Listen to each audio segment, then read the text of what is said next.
द्वितीयोल्लासः अभिधा लक्षणम स मुख्यो अर्थस्तत्र मुख्यो व्यापारो अस्याविधोच्यते। अभिधा का मतलब यहाँ वाचिक ही तो है ना। हाँ, अभिधा एक शक्ति है, शब्द की प्रथम शक्ति है ना, उसका नाम है अभिधा। अभिधा शक्ति से शब्द का संकेतित अर्थ का ही ज्ञान होता है। जैसे गौ पद से गाय का ही बोध होगा, ठीक है ना, गौ पद से गाय का बोध होगा। लेकिन किसी मूर्ख व्यक्ति को हम कहेंगे कि गौ, तो वहां गौ पद का अर्थ होगा मूर्ख है, ये आपको बता दें ये है। लेकिन साक्षात संकेतित जो गौ का गाय अर्थ है वो अभिधा नाम की शक्ति के द्वारा ज्ञात होता है।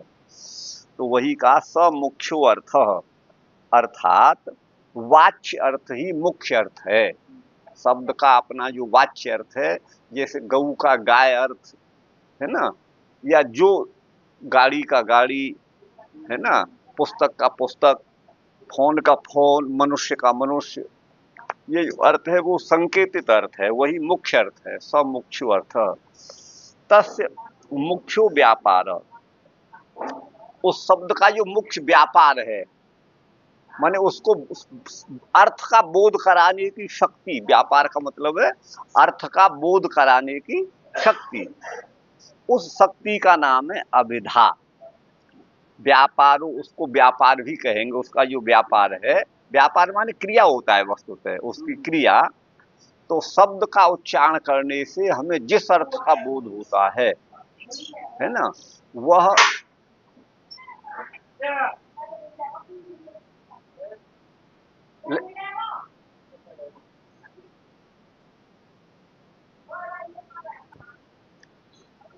तो शब्द का जो साक्षात संकेतित अर्थ है, उस अर्थ को मुख्यार्थ कहते हैं। मुख्यार्थ भी कहते हैं अथवा सख्यार्थ भी कहा जा सकता है, अविधेय भी कहते हैं और वाच्यर्थ भी कहते हैं। तो वाच्यर्थ कहिए, संकेतित अर्थ कहिए, मुख्यार्थ अर्थ कहिए, बात एक ही है।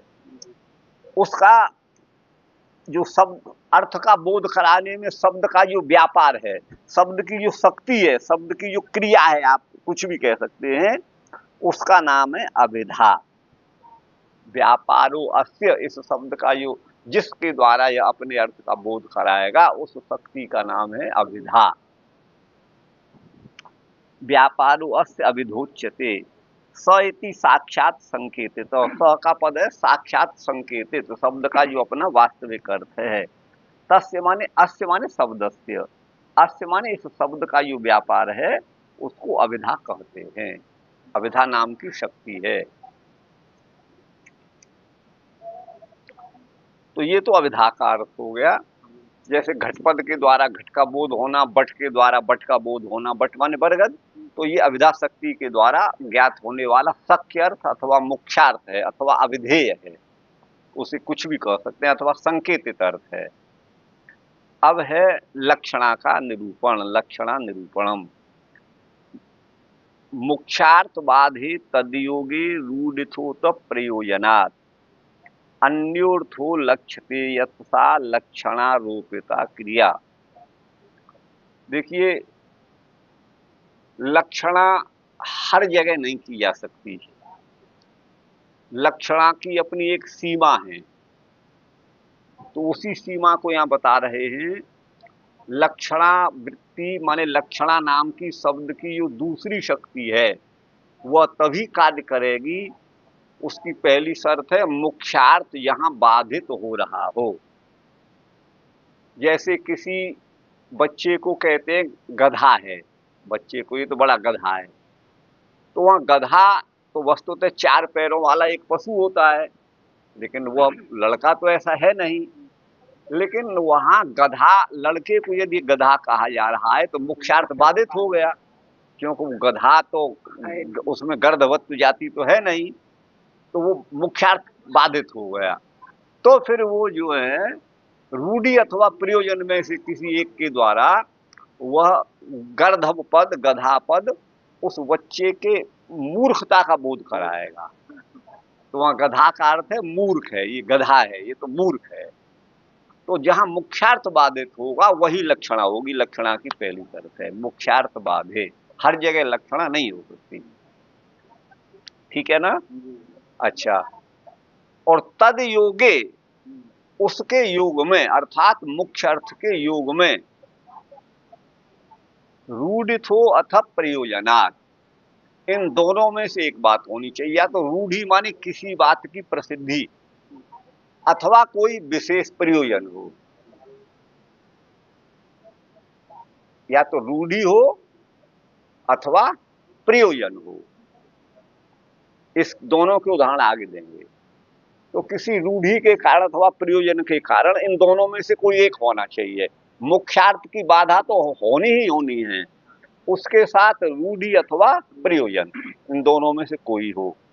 तो इन रूढ़ी अथवा प्रयोजन के द्वारा अन्यो अर्थो लक्ष्यते, अन्य अर्थ जो लक्षित होता है, ज्ञात होता है, अन्य अर्थ को जो जाना जाता है, सा लक्षणा, वह लक्षणा नाम की शब्द की दूसरी शक्ति है। यह शक्ति स्वाभाविक शब्द की शक्ति नहीं है, बल्कि आरोपित है, आरोपिता क्रिया। ठीक है ना? ये आरोपित है।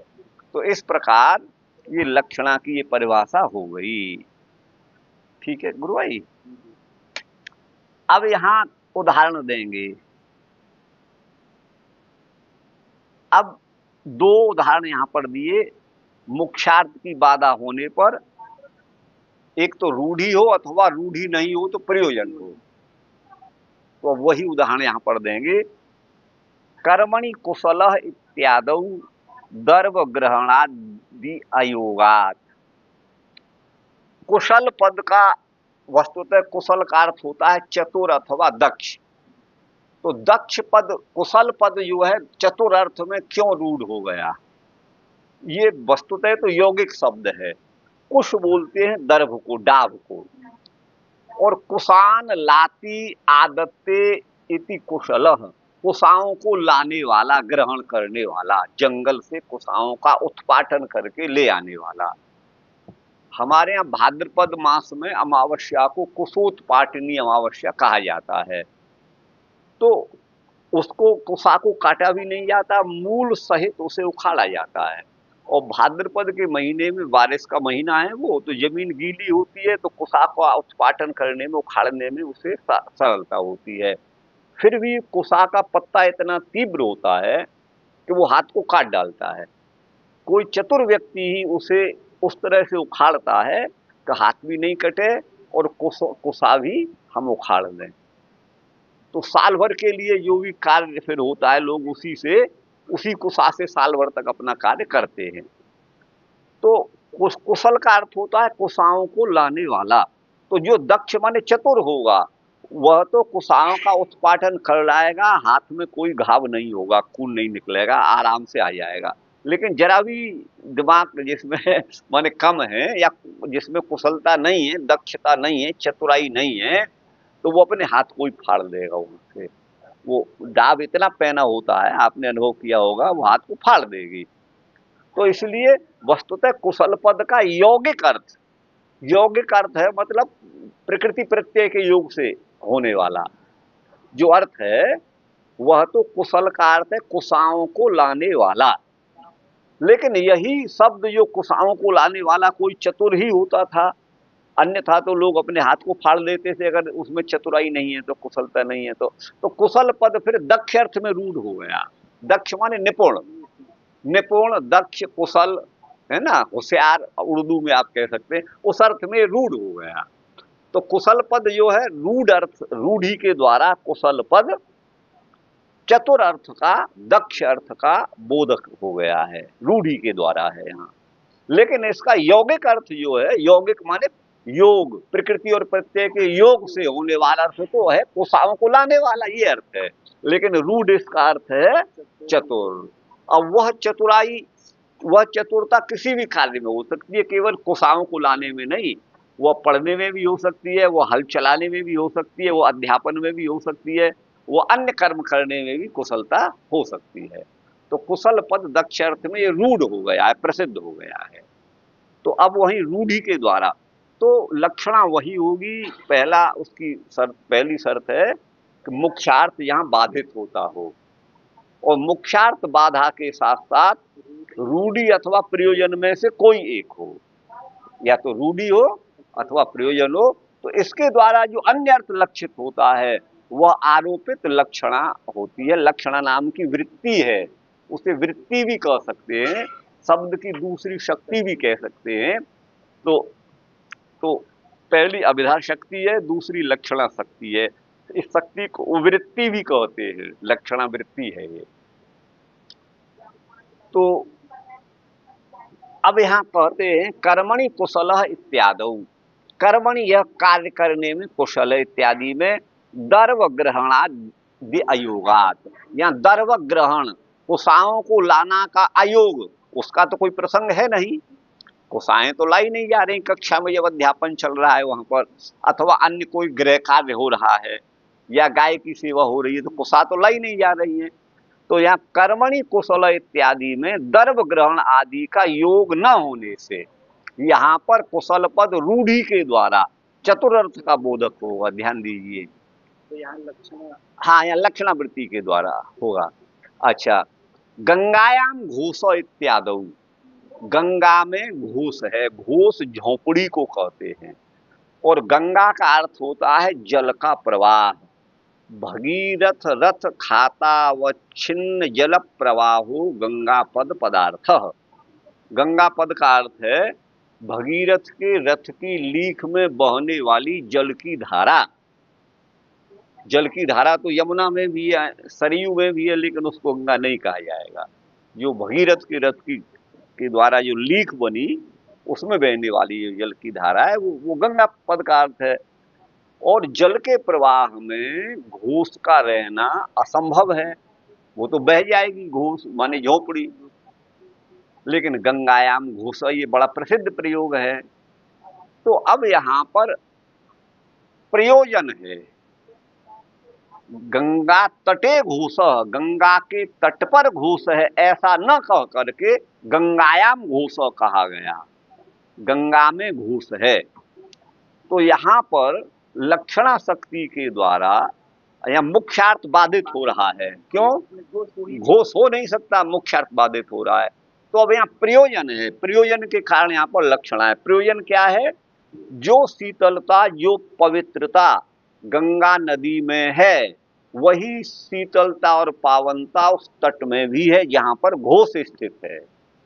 तो शैत्य और पावनत्व की प्रतीति रूप प्रयोजन के लिए गंगा पद अपने अर्थ का, मुख्य अर्थ का परित्याग करके प्रयोजन के द्वारा, मुख्यार्थ बाधित होने पर प्रयोजन विशेष के द्वारा गंगा पद गंगा तट का बोध कराता है।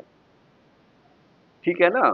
आप कहेंगे गंगा पद तट का ही बोध क्यों कराता है, अन्य किसी वस्तु का बोध क्यों नहीं कराता? गंगा के आसपास तो और भी बहुत सारी चीज हो सकती है। तो बोले यहाँ गंगा का और गंगा के तट का सामीप्य संबंध है। क्या संबंध है? सामीप्य संबंध है। जितना निकट तट गंगा के है उतना अन्य कोई नहीं। वो तो ये जल की धारा, ये तट है। तो सामीप्य संबंध से गंगा पद या अपने मुख्य अर्थ का परित्याग करके, मुख्यार्थ क्यों बाधित हो रहा है, तो मुख्यार्थ बाधित हो रहा है तो त्याग होगा ही उसका। तो वह जो है प्रयोजन विशेष की सिद्धि के लिए उस घोष में, उस झोपड़ी में शीतलता और पावनता की अतिशयता का बोध कराने के लिए यहाँ पर गंगा पद अपने अर्थ का परित्याग करके तट अर्थ का बोधक होता है। तो यहाँ प्रयोजन विशेष है। और कर्मणि कुशल यहाँ पर रूढ़ हो गया है। ये रूढ़ माने प्रसिद्ध हो गया है कि एक चतुर अर्थ में, बाकी तो उसका यौगिक अर्थ तो दूसरा है, कुशाओं को लाने वाला है। ठीक है ना? तो वही यहाँ पर कहते हैं कर्मणि कुशल इत्यादि में दर्भ ग्रहण आदि का योग न होने से, और गंगा इसका मुख्यार्थ नहीं होगा, कुशाओं को लाने वाला अर्थ नहीं होगा, किंतु चतुर अर्थ होगा। और गंगायाम घोष इत्यादि में गंगादि नाम घोषाद्याधारत्वा संभवात, गंगा जो जल का प्रवाह है, घोष आदि का आधार होना असंभव है। क्योंकि जल की धारा में घोष का रहना असंभव है। इसीलिए मुख्यार्थ बाधित हो रहा है। विवेचकत्वादौ सामीप्ये च संबंधे। अब यहाँ पर कर्मणि कुशल में तो विवेचकत्व संबंध है, विवेचना करना, और सामीप्य गंगायाम घोषों में सामीप्य संबंध है। तो गंगा अपने समीपवर्ती तट का बोध कराता है, और कुशल पद जो है विवेचक, उसकी योग्य दक्ष अर्थ का बोध कराता है। तो इस प्रकार संबंध में रूढ़ित, रूढ़ि का अर्थ है प्रसिद्धि से, तो कुशल पद जो है वो कुशाओं को लाने वाला इस यौगिक अर्थ को छोड़ करके दक्ष अर्थ में, चतुर अर्थ में रूढ़ हो गया है, प्रसिद्ध हो गया है कुशल पद। तो रूढ़ि तो माने प्रसिद्धि से, रूढ़ि माने प्रसिद्धि से, रूढ़ि का अर्थ क्या है? प्रसिद्धि से। दोनों ही पंचमी अंत हैं, रूढ़ित पंचमी के अर्थ में यहाँ पर तस् प्रत्यय है। और तथा गंगा तटे घोष इत्यादि में इस प्रयोग से ये साम न तथा प्रतिपत्ति, जिन शीतलता पावनता आदि धर्मों की का बोध गंगा तट में घोष है यह कहने से नहीं होगी। गंगा तट में घोष है यह कहने से गंगा के सत्य पावनत्व की प्रतीति घोष में नहीं होगी, न प्रतिपत्ति। ठीक है ना? तेसाम पावनत्वादि नाम धर्माणाम, वो पावनत्वादि जो धर्म है, पवित्र आदि जो धर्म है, शीतलता आदि जो धर्म है, तथा प्रतिपादनात्मनः प्रयोजनाच्च, उनका प्रतिपादन रूप प्रयोजन के द्वारा मुख्येन अमुख्यो लक्ष्यते। मुख्य अर्थ गंगा का क्या है? जल का प्रवाह, और अमुख्य अर्थ क्या हो गया? तट। तो मुख्य के द्वारा अमुख्य अर्थ लक्षित होता है, लक्षणावृत्ति से ज्ञात होता है। यत् स आरोपित, वो आरोपित है। गंगा का अर्थ तट नहीं है, गंगा का अर्थ तो जल का प्रवाह है, लेकिन तट अर्थ तो आरोपित है। कहा था आरोपिता क्रिया, कहा था ना, लक्षणारोपिता, आरोपित है, वो शब्द का व्यापार है। शांतरार्थ निष्ठो, उस अर्थ में सन्निहित है, निष्ठ है, इसीलिए, हाँ, इसीलिए ये लक्षणावृत्ति है। ठीक है ना साहब? हाँ, तन्निष्ठ तद विषय कह, शांतरार्थ निष्ठ, मुख्यार्थ बाधाद्युपस्थित्या। शांतरार्थ निष्ठ का मतलब है जहाँ मुख्य अर्थ का बाधा हो रही है, मुख्य अर्थ की बाधा से होने वाला है ना, वह अर्थ लक्ष्य अर्थ है, उसको बोध कराने वाली शब्द की वृत्ति का नाम, शक्ति का नाम लक्षणा है, वही लक्षणा है। तो अब यहाँ अब लक्षणा के भेद करते हैं। ये तो लक्षणा की परिभाषा हो गई, और रूढ़ि लक्षणा का उदाहरण दिया कर्मणि कुशलः, और प्रयोजनवती लक्षणा का उदाहरण दिया गंगायाम घोषः। अब उस लक्षणा के भेदों को यहाँ पर बताया जा रहा है। उपादान लक्षणा, लक्षण लक्षणा च। तो पहली लक्षणा का नाम है उपादान लक्षणा, और दूसरी का नाम है लक्षण लक्षणा। ये लक्षणा के भेद हैं, ध्यान दीजिएगा।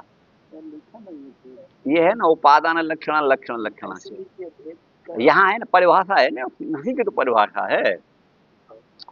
स्वसिद्धये पराक्षेप, ध्यान दीजिएगा, जहां पर वाक्य में कोई शब्द अपने अर्थ की सिद्धि के लिए पराक्षेप, दूसरे का आक्षेप करे, दूसरे का आदान करे, दूसरे अर्थ को ले, उपादान, उपादान।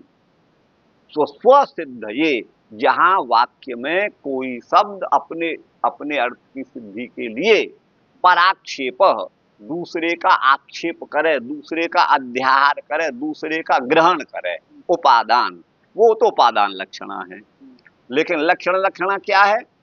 परार्थम स्वसमर्पणम, जहां शब्द दूसरे के अर्थ की सिद्धि के लिए अपने अर्थ का समर्पण कर दे, परार्थम स्वसमर्पणम।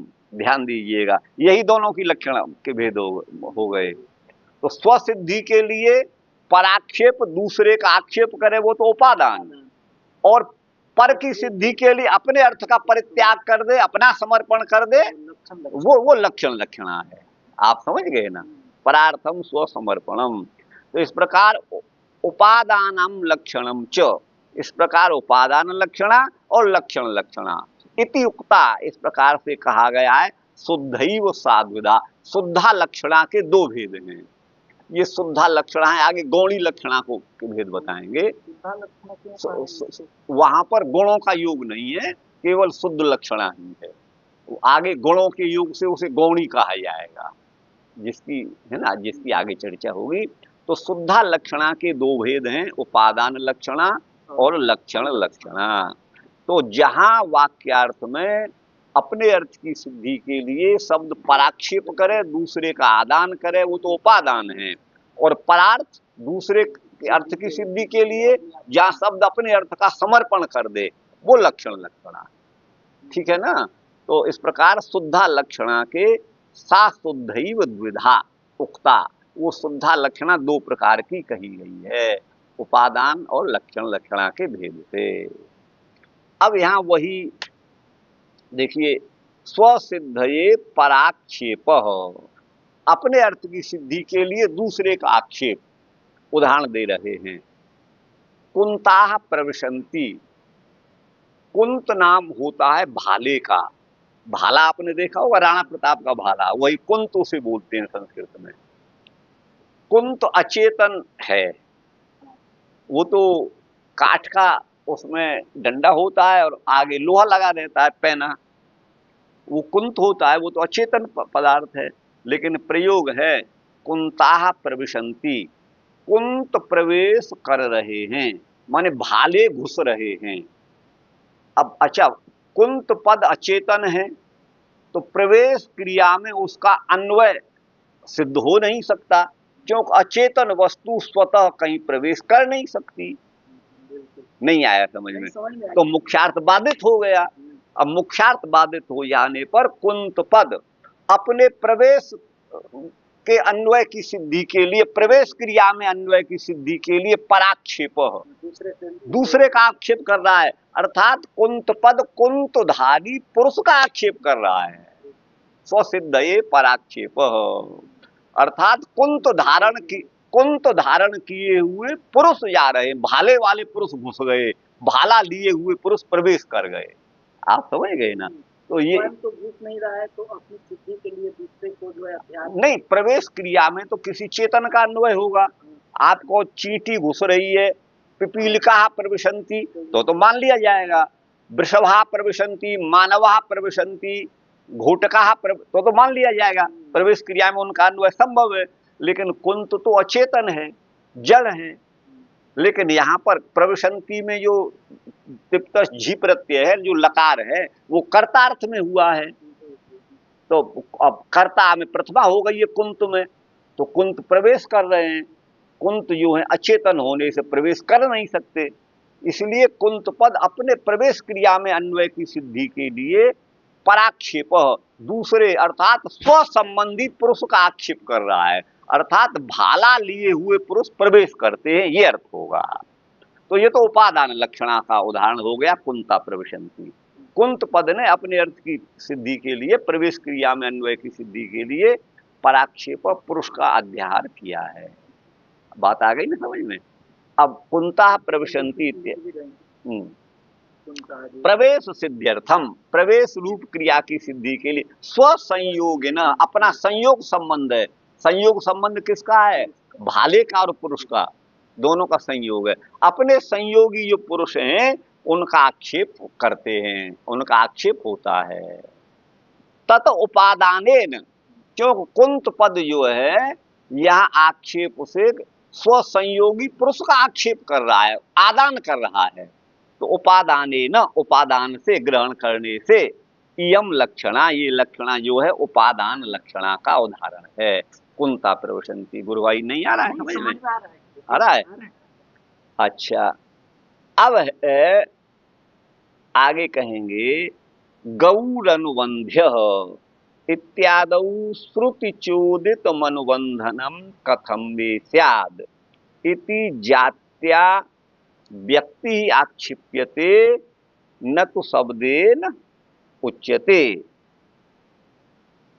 हाँ, कुछ लोग जो है गौर अनुबंध्य इसको उपादान लक्षणा का उदाहरण देते हैं। तब ये कह रहे हैं गौर अनुबंध्य, गौ जो है वो अनुबंध्य है। ये वैदिक वाक्य के द्वारा बताया गया अनुबंधन माने गो शब्द के मुख्यार्थ गोत्व जाति का कैसे संभव होगा, ठीक है ना। उसके गो शब्द पद से मुख्यार्थ रूप गोत्व जाति से अमुख्यार्थभूत गो व्यक्ति का आक्षेप होता है। तो देखिए जो ये कहते हैं गो शब्द जातिवाचक है, कल इसकी चर्चा हुई थी। तो गो शब्द जो है गाय का अनुबंधन, गौ अनुबंध्य, तो अनुबंधन की जो क्रिया है बांधना, हाँ, ये जो क्रिया है वह गोत्व जाति में नहीं हो सकती। तो यहाँ जाति के द्वारा व्यक्ति का आक्षेप होगा। गो शब्द से तो गोत्व जाति का बोध होगा और जाति के द्वारा व्यक्ति का आक्षेप होगा, ये कह रहे हैं।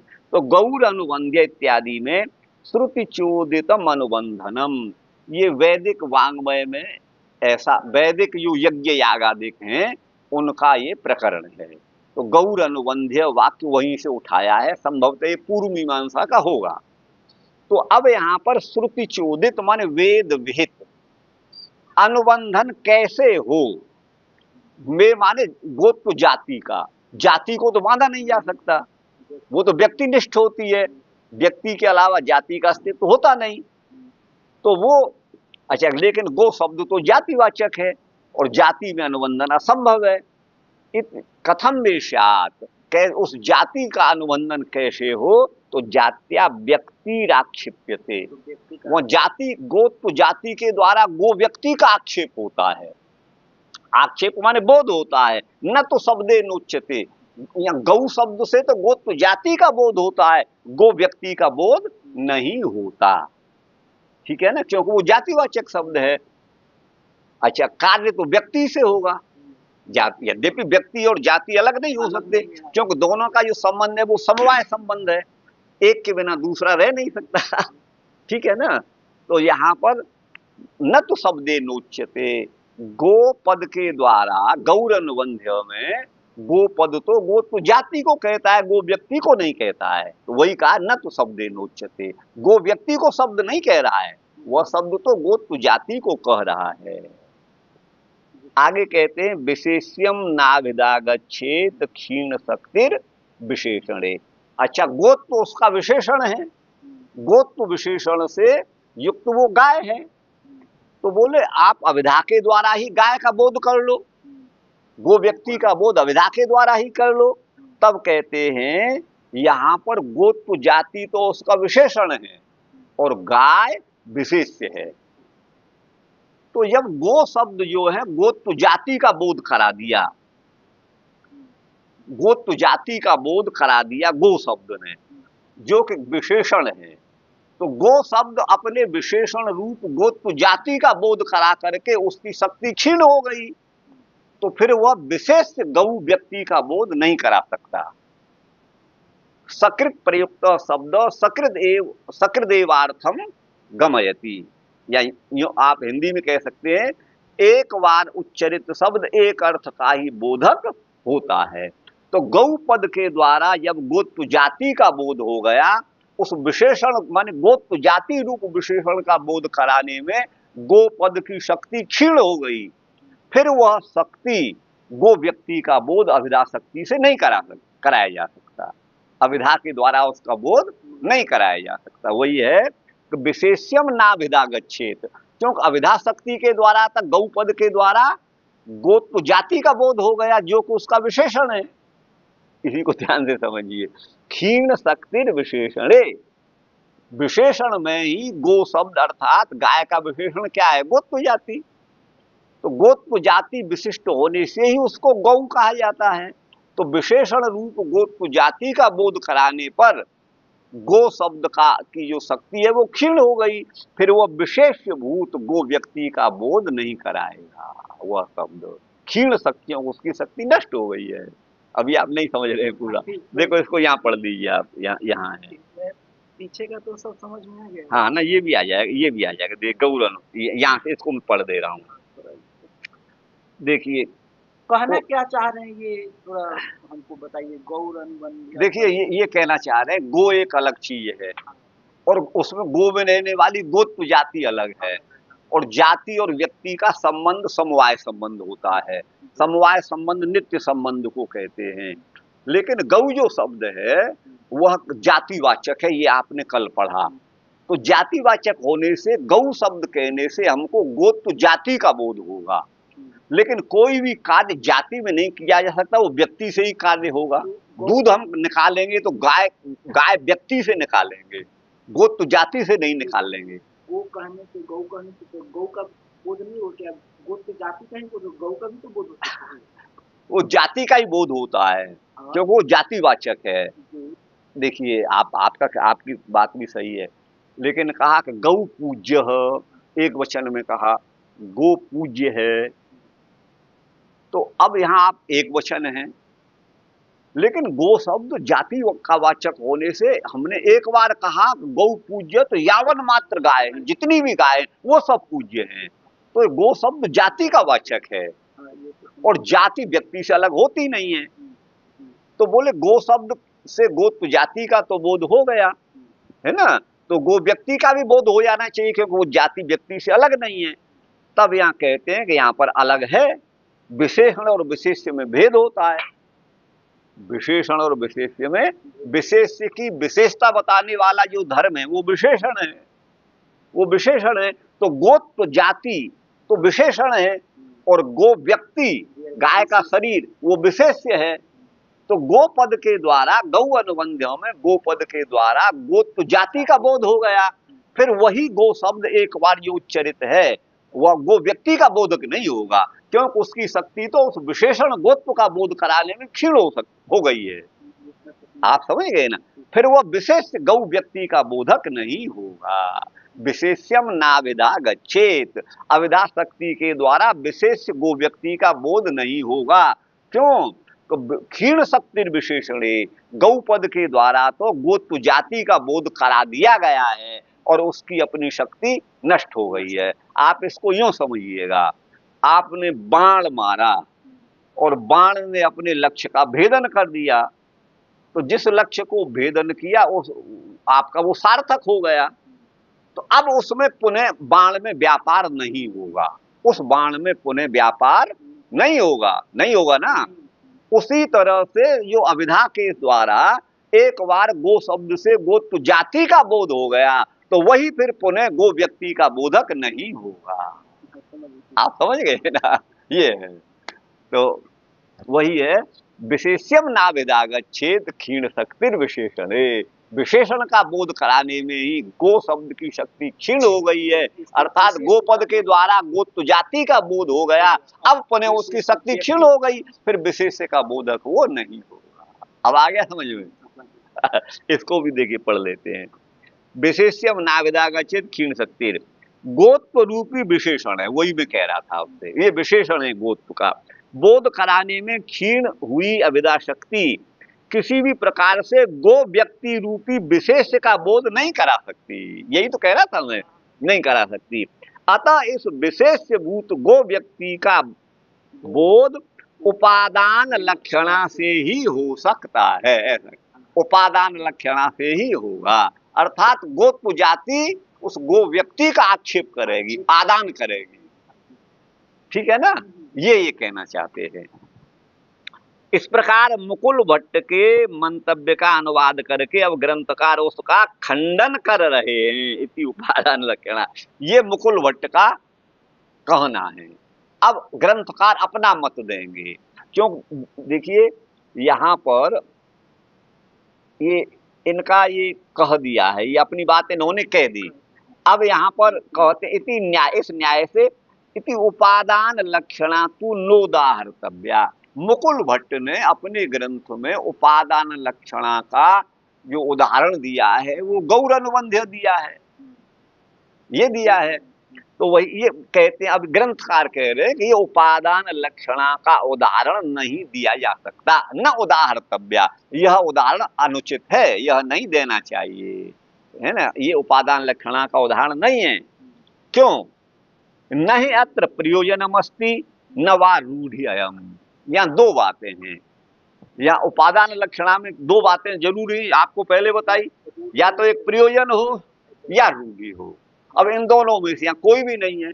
जैसे वहां गंगायाम घोषों में तो सत्य पावनत्व की प्रतीति रूप प्रयोजन है, और कुर्मणि कर्मणि कुशलों में रूढ़ी है, माने कुशल पद जो है कुशाओं को लाने वाला, इस अर्थ को त्याग करके चतुर अर्थ में रूढ़ हो गया है, माने प्रसिद्ध हो गया है। ये बड़ा कर्मणि कुशल, कार्य में कुशल है। वो तो कार्य कुछ भी हो सकता है, वहां दर्भ लाना तो है नहीं, डाव लाना तो है नहीं।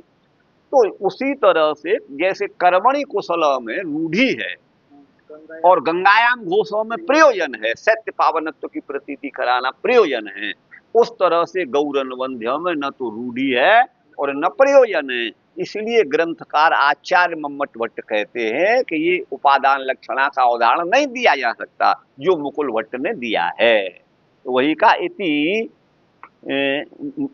न्यायात, इस न्याय से ये न्याय है। उपादान लक्षणा तो न उदाहर्तव्या, क्यों? न ही अत्र प्रयोजनमस्ति, न तो यहाँ पर कोई प्रयोजन है, न वा रूढ़िरयम, और न यहाँ रूढ़ी है। रूढ़ी माने प्रसिद्धि।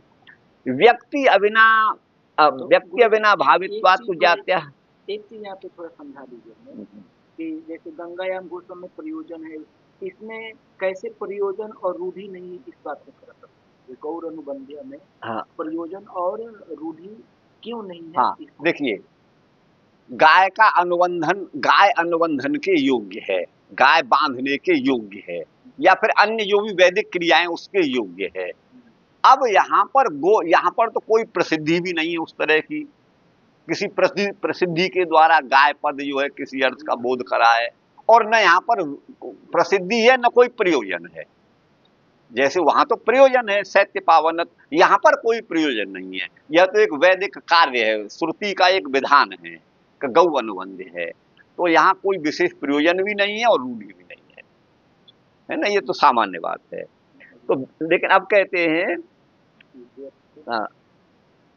हाँ, व्यक्त्य विना भावात्तु जात्या व्यक्ति राक्षिप्यते, यथा क्रियताम इत्यत्र कर्ता कुरु इत्यत्र कर्म प्रवेश पिंडीमित गृहम भके इत्यादि च, है ना। अब आगे कहते हैं, अब अपना मत यहाँ दे रहे हैं। तो गौर अनुबंध्य कहने से द्वारा तो कहा नहीं जाएगा, पहले तो गौ के द्वारा गो जाति का बोध, और द्वारा भी कहोगे तो भी गौ शब्द गो जाति का ही बोध कराएगा, फिर व्यक्ति का बोध कैसे होगा, फिर गौ का अनुबंधन कैसे होगा, ये वैदिक विधान किस तरह से संपन्न होगा। तब यहाँ ये कह रहे हैं व्यक्ति अविना भावात। अविना भाव का मतलब है व्यक्ति के बिना जाति नहीं रह सकती, गो के बिना गोत्व जाति नहीं रह सकती, वो अविना भाव संबंध है। बिना भाव का मतलब है गाय के बिना भी गोत्व जाति गर्धव में या किसी कच्छप में या मनुष्य में हो सकती है, नहीं हो सकती है। वो तो गोत्व जाति गाय में ही रहेगी। व्यक्ति के साथ जाति का अविना भाव संबंध माने नित्य संबंध है, वह गोत्व जाति गाय से पृथक नहीं हो सकती। व्यक्ति अविना भावात्तु, जाति व्यक्ति में अविना भाव संबंध से रहती है, नित्य संबंध से रहती है। व्यक्ति अविना भावात्तु, तो जाति के द्वारा व्यक्ति का आक्षेप होता है, जाति के द्वारा उस व्यक्ति, क्योंकि जाति बिना व्यक्ति के रहेगी नहीं, तो जाति के द्वारा अर्थात गो शब्द के द्वारा गोत्व जाति का बोध होगा, और गोत्व जाति से फिर गो व्यक्ति का आक्षेप होगा, ऐसा ये कह रहे हैं। यथा, जैसे आगे पढ़ लीजिए, क्रियताम, जैसे का क्रियताम, यह कार्य किया जाए, तो कार्य किया जाए तो यहाँ पर कर्ता का अध्यार होगा, अर्थात कर्ता के द्वारा ही तो कोई कार्य होगा, तो यहाँ पर कर्ता का जो अध्यार है, कर्ता का आक्षेप है ना। और कुरु, और केवल इतना ही कहा कुरु, तो कुरु माने करो, तो अब यहाँ पर और तो कुछ कहा नहीं, तो यहाँ पर कर्म का अध्यार आक्षेप किया जाएगा, माने अमुक कर्म को करो, तो कुरु इत्यत्र कर्म। उसी तरह से कहा प्रविश कहा और पिंडीम कहा। पिंडी डेले को कहते हैं, भेली, गुड़ का भेला या कोई भी चीज पिंड, उसको पिंडी कहेंगे। तो हमने कहा, आपने कहा केवल प्रविश, इतना ही कहा, तो प्रविश कहने से इसका मतलब गृह पद का आक्षेप हो जाएगा, अर्थात गृहम प्रवेश, तो घर का आक्षेप हो जाएगा। और पिंडीम कहा, इस पिंड को खा लो, तो यहाँ पर भक्ष का भक्षण, भक्षय, इसका अध्यार होगा। उसी तरह से गौरन्वंद्य में गौ पद से तो गोत्र जाति का बोध होगा, लेकिन उस जाति से व्यक्ति का आक्षेप हो जाएगा। जैसे प्रवेश कहने से घर का आक्षेप होता है, बोध होता है, और पिंडीम कहने से भक्षय का बोध होता है, आक्षेप होता है। आगे ना समझ में, तो वही है इत्यादि च। अच्छा, अब आगे कहते हैं पीनो देवदत्तो दिवान भुंक्ते इत्यत्र च रात्रि भोजनम न लक्ष्यते श्रुतार्थापत्ते अर्थापत्तेर्वा तस्य विषयत्वात्। अच्छा, क्यों कुछ लोग कहते हैं, लक्षणा का उदाहरण देते हैं, यहां पर दिया होगा मुकुल भट्ट का ये दूसरा उदाहरण है, पीनो देवदत्तो। अब उसका भी खंडन करेंगे, है ना। दूसरा उदाहरण इन्होंने दिया है पीनो देवदत्तो। पीन, पीन कहते हैं मोटा, स्थूल। देवदत्त नाम का कोई व्यक्ति है, लड़का है, कोई भी है, तो ये उदाहरण है पीनो देवदत्तो। देवदत्त जी, हाँ ठीक है, क्या नहीं वही मैं आगे का पढ़। हाँ, देवदत्त पीन माने मोटा ताजा है, तंदुरुस्त है, लेकिन दिवा न भूंगते, दिन में नहीं खाता है, तो दिवा अव्यय है, तो दिवा माने दिन में, न भूंगते नहीं खाता है। अच्छा, लेकिन मोटापन, तंदुरुस्ती बिना भोजन के संभव नहीं है। आप समझ गए ना। तो इत्यत्र रात्रि भोजनम न लक्ष्यते, तो इसका मतलब वो रात्रि में भोजन करता होगा, रात्रि में भोजन करता होगा। तो रात्रि भोजन यहाँ लक्षणा से बोध होता है, ऐसा मुकुल भट्ट कहते हैं। लेकिन मम्मट कहते हैं कि न लक्ष्यते, ये भी लक्षणा का उदाहरण उचित नहीं है, ठीक है ना। तो वही है रात्रि भोजनम न लक्ष्यते, यह तो श्रुतार्थापत्ति अथवा अर्थापत्ति का विषय है, ये तो अर्थापत्ति का विषय है।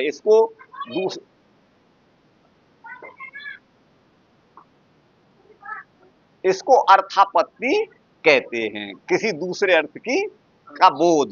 ये अर्थापत्ति का अथवा श्रुतार्थापत्ति का उदाहरण है, ये लक्षणा का उदाहरण नहीं है। श्रुतार्थापत्ति का मतलब है कि ये तो हमने सुना है भाई, बिना भोजन के तो मोटा ताजा रहना संभव है, नहीं आप समझे, तो उसी का विषय है, ये लक्षणा का विषय नहीं है। क्योंकि लक्षणा में तो मुख्यार्थ का बाद और रूढ़ि और प्रयोजन में से किसी एक का होना है। तो ये मुकुल भट्ट के द्वारा दिया गया उदाहरण है, यह भी उचित नहीं है। वही कहते हैं मुकुल भट्ट ने उसी प्रकार उपादान लक्षणा का दूसरा उदाहरण पीनो देवदत्तो दिवान भुंक्ते ये दिया है। प्रथम दिए गए उदाहरण से इस उदाहरण में अंतर यह है कि पद लक्षणा के बजाय वाक्य लक्षणा का उदाहरण है। वहां तो एक पद में लक्षणा थी, गौ पद में ही लक्षणा थी, गौरन्वंद्य में, लेकिन यहाँ पर तो यहाँ तो पूरा वाक्य है। पीनो देवदत्त पद समूह को वाक्य कहते हैं। मीमांसक विद्वान अर्थवाद वाक्यों को क्या कहते हैं, प्राशस्त्य में, प्राशस्त्य माने प्रशंसा में, लक्षणा मानकर वाक्य में भी लक्षणा मानते हैं।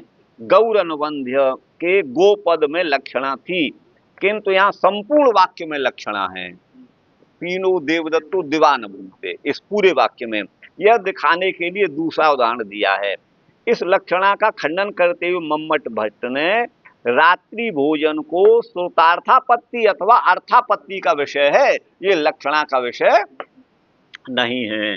अभिप्राय यह है कि रात्रि भोजन का बोध लक्षणा से न होकर अर्थापत्ति प्रमाण से होता है, अर्थापत्ति नाम का प्रमाण है उससे होता है, इसलिए यह भी उपादान लक्षणा का उदाहरण नहीं है। ये वही का नोदाहर्तव्या, आगे कहा था ना, ये जो है उसका उदाहरण नहीं दिया जा सकता, नोदाहर्तव्या आगे कहा था।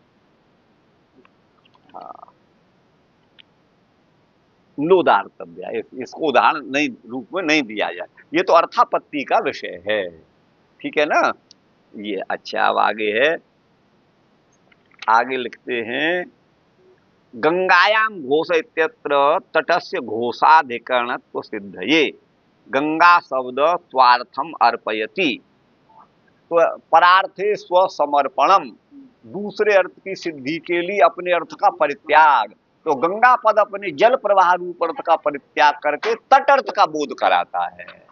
तो ये जो है समर्पण कर रहा है लक्षण लक्षणा। तो गंगायाम घोष इत्यत्र तटस्य, तट जो है वो घोष का अधिकरण माने आश्रय है। घोष उस तट पर है, गंगा के जल में नहीं है, प्रवाह में नहीं है, गंगा में नहीं है। तो तट, तट जो है घोष का अधिकरण है, आश्रय है। इसकी सिद्धि के लिए गंगा शब्द स्वार्थम अर्पयति, अपने अर्थ का अर्पण कर देता है, त्याग कर देता है। गंगा पद का मुख्य अर्थ तो जल प्रवाह है, उसका त्याग करके वो तट का बोध कराएगा। इत्यादि लक्षणेन ऐसा लक्षणा, इसलिए लक्षण लक्षणा का उदाहरण है। गुरु भाई आ रहा है ना समझ में। उभय रूपा चेयम शुद्धा, ये दोनों ही प्रकार की लक्षणा, कौन, उपादान लक्षणा और लक्षण लक्षणा, ये दोनों ही शुद्धा लक्षणा के उदाहरण हैं। क्यों? उपचारेण अमिश्रितत्वात्, किसी प्रकार का इसमें औपचारिकता नहीं है, कोई उपचार नहीं है, ये तो सीधी सीधी है। तो इसलिए उपचार से अमिश्रित होने के कारण ये शुद्धा लक्षणा कही गई है। गुरु भाई आ रहा है समझ में। अनयोर लक्ष्यस्य लक्षकस्य च न भेद रूपम ताटस्थ्यम तटादीनाम गंगादि शब्दई प्रतिपादने, है ना। तटादीनाम गंगादि शब्दई प्रतिपादने तत्व प्रतिपत्ति प्रतिपिपादेश प्रयोजन संप्रत्यय गंगा संबंध मात्र प्रतीतौ तु गंगा तटे घोषयति मुख्य शब्दाविधानात् लक्षणाया को भेद। तो बोले यदि हम गंगा तटे घोष कहेंगे तो फिर तो लक्षणा और अभिधा में कोई भेद ही नहीं रह जाएगा। अभिधा शक्ति के द्वारा अर्थ होता है गंगा के तट पर घोष है। यदि गंगा तटे घोष कह दिया, है ना, तब तो वो तो अभिधा ही हो गई, फिर यहाँ लक्षणा का और अभिधा का तो भेद सिद्ध ही नहीं होगा। ये है बात यहाँ पर। अनयोर लक्ष्यस्य लक्षकस्य च, लक्ष्य क्या है? लक्ष्यार्थ। जैसे गंगा के द्वारा तट अर्थ का बोध, ये तो लक्ष्य अर्थ हो गया। और लक्षक कौन हो गया? शब्द। शब्द लक्षक है और अर्थ लक्ष्य है, यूं समझिएगा। तो गंगा पद तो यहाँ पर शब्द है, वो लक्षक है, और गंगा पद के द्वारा जिस तट का बोध हो रहा है वो लक्ष्य है, वो लक्ष्य है। ठीक है ना। तो अनयोर लक्ष्य माने इन दोनों का, अर्थात लक्ष्य और लक्षक का, न भेद रूपम ताटस्थ्यम तटादि नाम, भेद रूप तटस्थता नहीं है, क्योंकि तटादि नाम गंगादि शब्दई प्रतिपादने, तट आदि अर्थों का प्रतिपादन गंगा आदि शब्दों के द्वारा किया जाता है। अर्थात गंगा पद तट अर्थ का प्रतिपादन करता है। तो तटादि नाम गंगादि शब्दई प्रतिपादने तत्व प्रतिपत्तौ, तब हमको उस अर्थ का बोध होगा कि जो शीतलता पावनता गंगा के प्रवाह में है वही तट में भी है। तो तत्व प्रतिपद प्रतिपिपादयिष्ट प्रयोजन संप्रत्यय, प्रतिपिपादयिष्ट, जिस शीतलता पावनता का प्रतिपादन हम करना चाहते हैं, है ना, वह जो प्रयोजन है वो गंगा संबंध मात्र प्रतीतौ। यदि ये मानेंगे कि गंगा का और गंगा के तट का सामीप्य संबंध है, तो वही कहते हैं गंगा संबंध मात्र की प्रतीति होने पर तो गंगा तटे घोष इति मुख्य शब्दाविधानात्, फिर तो गंगा के तट पर घोष है या मुख्य वृत्ति के द्वारा जो बोध होता है अविधा के द्वारा, उसका फिर लक्षणा से कोई भेद ही नहीं रह जाएगा। ये इसका भाव है। अब है सारूपा लक्षणा। सारूपा कितना समय हुआ?